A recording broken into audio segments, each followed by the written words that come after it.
Issei Sagawa murdered, dismembered, and devoured Renée Hartevelt in 1981, he was fulfilling a dream 32 years in the making. Sagawa, who was born in Kobe, Japan, was studying comparative literature in Paris at the time of his crime. He was almost immediately arrested and sentenced to a psychiatric hospital. But after his extradition to Japan, he was able to check himself out of a different psychiatric hospital due to a legal loophole, and remains free to this day. In the years since, he has effectively made a living off his crime, and he's even become something of a minor celebrity in Japan. He has appeared on numerous talk shows and written manga novels that graphically depict killing and eating Hartevelt. He has even starred in soft-core porn reenactments where he bites actors.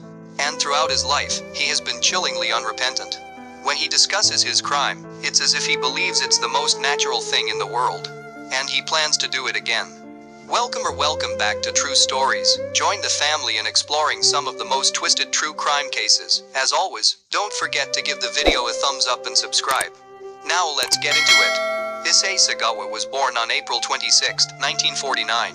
And for as long as he can remember, he possessed cannibalistic urges and a fascination with eating human flesh.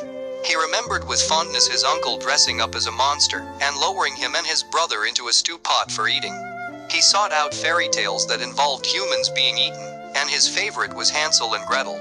He even recalls noticing classmates' thighs in the first grade and thinking, that looks delicious. He blames the media's representation of Western women like Grace Kelly for sparking his cannibalistic fantasies, equating it with what most people would call sexual desire. Where other people dreamed of bedding these beautiful women, Sagawa dreamed of eating them. Issei says the reasons behind his cannibalistic tendencies can't be explained to or conceptualized by anyone who doesn't share his exact urges. It's simply a fetish, he said. For example, if a normal man fancied a girl, he'd naturally feel a desire to see her as often as possible, to be close to her, to smell her and kiss her, right? To me, eating is just an extension of that. Frankly, I can't fathom why everyone doesn't feel this urge to eat, to consume, other people. He maintains, however, that he never thought of killing them, only gnawing on their flesh. He was always short and skinny with legs that looked like pencils, he wrote in his best-selling book In the Fog. And he'd be levitated at just under 5 feet tall. He was too repulsive to attract the kind of physical intimacy that would have tempered his desires. Although Sagawa did once attempt to see a psychiatrist for his urges at age 15, he found it unhelpful and retreated further into his isolated psyche. Then, in 1981, after repressing his desires for 32 years, he finally acted on them. Issei Sagawa had moved to Paris to study literature at the Sorbonne, a public research university. Once there, he said, his cannibalistic urges took over.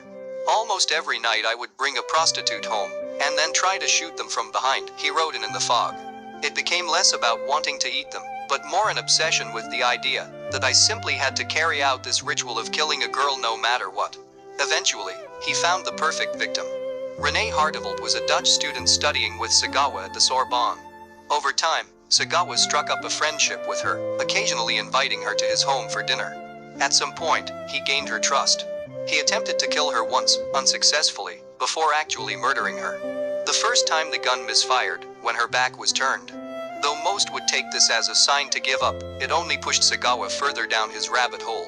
It made me even more hysterical, and I knew that I simply had to kill her, he said. The very next night he did.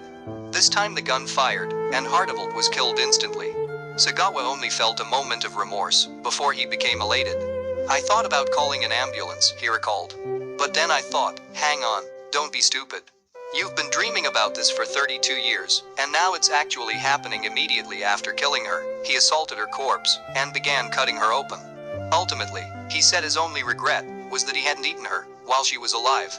2 days after killing Hartevelt, Sagawa disposed of what remained of her body. He had eaten or frozen most of her pelvic region, so he put her legs, torso, and head into 2 suitcases and hailed a cab. The taxi dropped him off at the Bois de Boulogne Park, which had a secluded lake inside it. He had planned to drop the suitcases in it, but several people noticed the suitcases dripping blood and notified the French police. When police found Sagawa and questioned him, his response was a simple admission. I killed her to eat her flesh, he said. Issei Sagawa awaited his trial for 2 years in a French prison.